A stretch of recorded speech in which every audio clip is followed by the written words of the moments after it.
gonna do?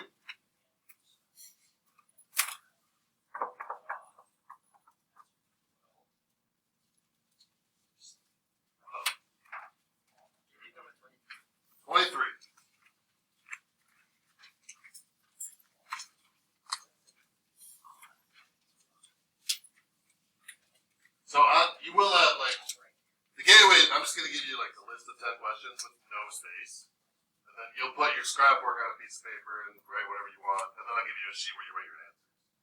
So because people were like wondering if am I gonna have more space than the subject test? Yeah, you'll have as much space as you want.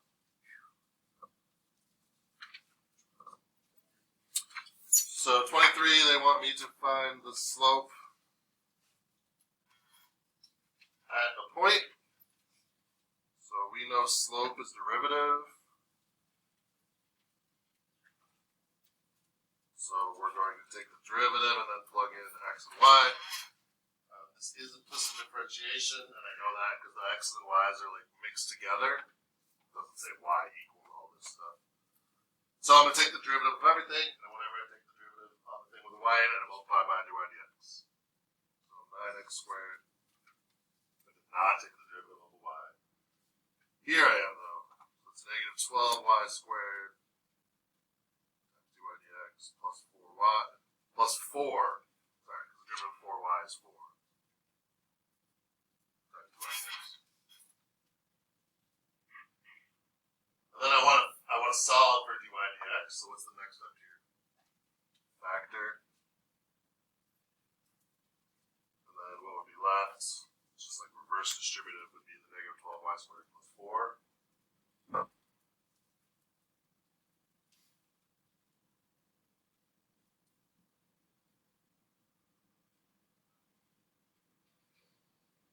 And then to get dy dx by itself, I would divide by what it's being multiplied by, which is this negative 12y squared plus 4. And these kill each other.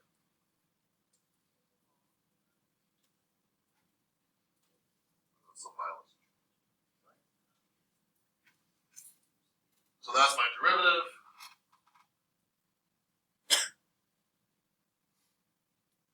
And then I'm just plugging in the values. So x is 2, y is negative 2. So 9 times 2 squared. 12 times negative 2 squared plus 4. 36 over negative 44. Is that right? It'll be like 9 over 11.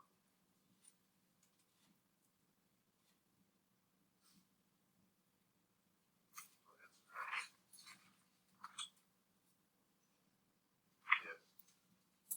Apply, how's that? What's next?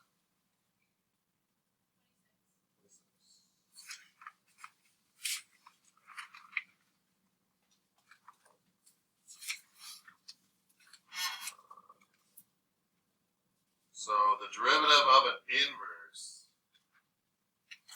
remember, is 1 over f prime of f inverse of x. This is for 26.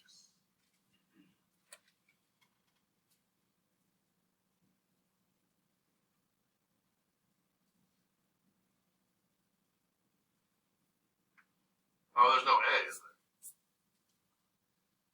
You don't have to know how to do 26. You should know 27, though. Should I do 27? Because that a, there's no a in 26. We didn't do it like that.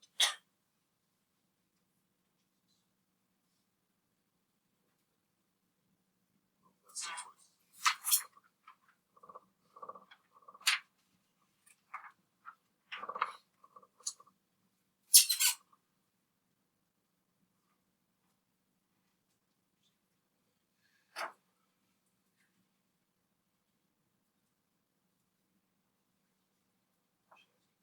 Okay, so the derivative of the inverse at a is 1 over f prime of f inverse of a. So that's a formula that hopefully you memorize.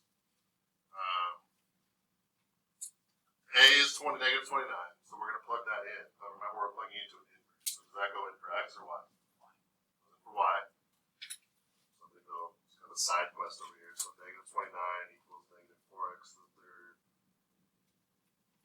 plus 3.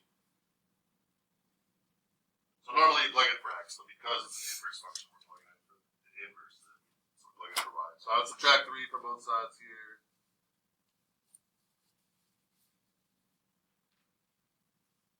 Divide by negative 4.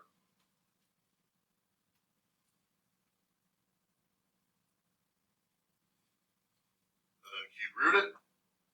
What's the cube root of 8? It's actually y in this case. What we have now is 1 over f prime of 2. So we're using the a, this is the y value. We use it to find the x value. And then I plug that into the derivative. So the derivative is like another side quest. So f prime of x is just negative 12x squared. So then the derivative would be 1 over negative 12 times 2 squared. Negative 1 over 48. Uncomfortable answer. It's right though.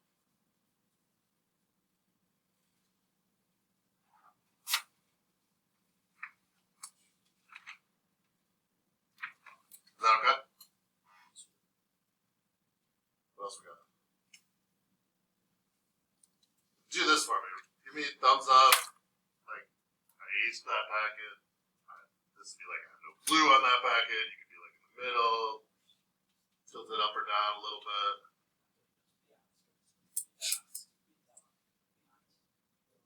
Okay. What else can I do? Yeah. 33. Horizontal tangent lines. So I'm going to rewrite it as negative 1 times x squared minus 9 to the negative first, because I'd prefer to do chain rule. But I should actually ask you, would you want me to do force rule? Good. Okay, so I'm going to take the derivative of it in a second, but let's make sure we know what we're looking for first. So horizontal tangent lines, that means I want the slope, I want the tangent line to be horizontal, which means the slope is going to be what? 0, which means we're going to take the derivative and set it equal to 0. So set derivative equal to 0. So derivative here would be negative 1 times negative 1, just cancels. You get x squared minus 9, you reduce the power by 1. I'm not done with that derivative yet. What do I have to multiply by? Tell me specific. 2x. The derivative of the inside. And then horizontal tangent line, I want the derivative to be 0, so I'm going to have this fraction. So we're going to set up our fraction, and then we're going to set the top equal to 0. Because if the top equals 0, the whole thing equals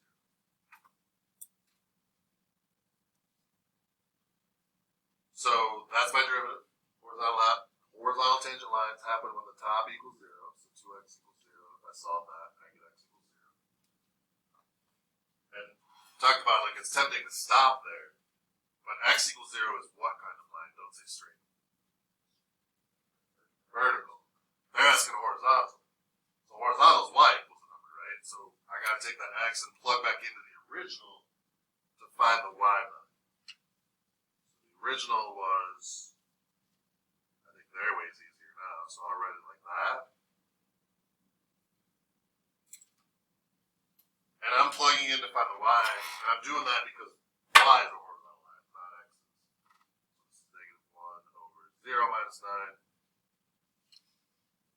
So 1/9. So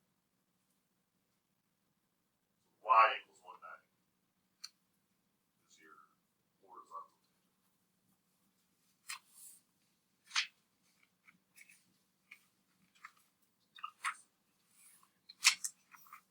Who's that 33? Okay. What else we got?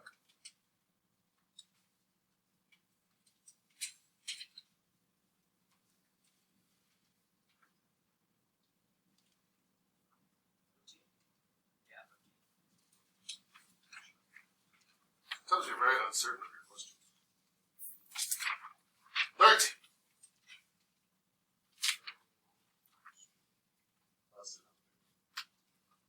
So there's two rules here. So just take a second and can you identify the two rules that we're going to use?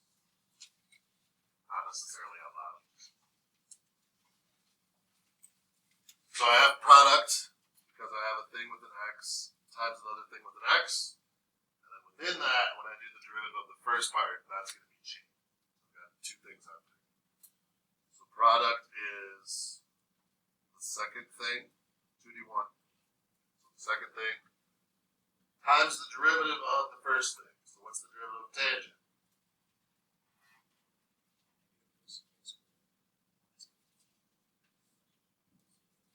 Secant squared.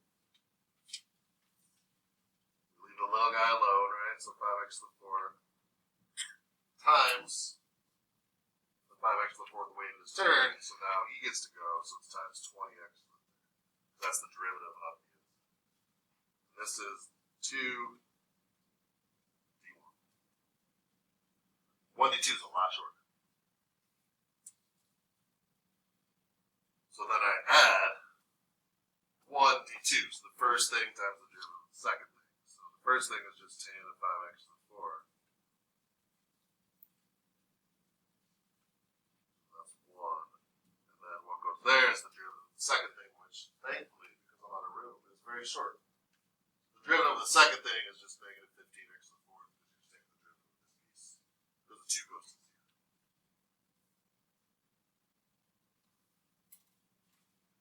And then that's a perfectly legitimate answer. And if it wasn't, if I wanted more and you brought that up to me, I would not mark it wrong. I wouldn't mark it wrong or right. I would just say hey, go multiply those together, or go simplify this, or go get rid of negative thing. I'm going to help you with the simplifying. As far as what you should do. I'm not going to mark it wrong if you didn't simplify how I envisioned. Everyone kind of envisions it differently. The other thing that I think will maybe calm some people down. You get 3 attempts, right? I'll take your pass. If by that point you still haven't passed, we'll keep going with you until you get to that. So your 4th attempt, let's say your 4th attempt's 100. You don't get 100 because you didn't do it the first 3 times. But I'll bring you up to pass. So I'm not trying to fail anyone. You get 10% out of it. So you can, if it takes you 7 attempts to get to a 60, but if it takes you 7 attempts to get to a 60, you get a 60. Stop before that if you want, and then you get whatever you need. So usually what happens, and every class is different, but 2 or 3 people tomorrow will get 100. 2 or 3 people tomorrow will get a 10. And everyone else gets a 50, 60. And then slowly those other ones come up. I'm trying to scare you, I'm just telling you that's how it normally goes. Again, if you don't have the things memorized, you can't pass. You're not going to do it. Straight up, it's impossible. You have, a second ago, I said, what's the derivative of tangent? And I got one answer that wasn't right, and no one else said anything. And I know no one says anything in here anyways, but you gotta know that. I'm not trying to pick on you. You're the one that answered. I appreciate that. But, you gotta know those. I don't know how else to stress that. If you don't know them, you can't do problems. Don't think if I'm not mad at you. Yeah. Ranting in general, not even. Even if it was you, you wouldn't care. Well, I was fine until Gage came out. Questions on, I don't know, the process, or just any other questions on that worksheet?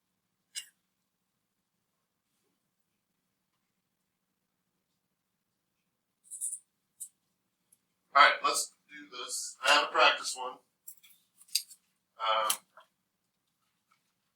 Actually, I was wrong. So you have, there is kind of some space, but you can also get scrap paper and write whatever scrap paper you want. And tomorrow on the real one, I'll have another sheet that just has 1, 2, 3, 4, 5, 6, 7, 8, 10, where you can just write the 10 answers. Remember, there's no partial prep. So if your answer's wrong, I just mark it wrong, I'm not going to look at it. But then the trade-off is you get 3 attempts. So this is just an example of what might look like. It is not necessarily going to be I just changed the numbers. I wouldn't expect that. This is a good idea of what one could look like. Answers are attached. So you can check them as you're going.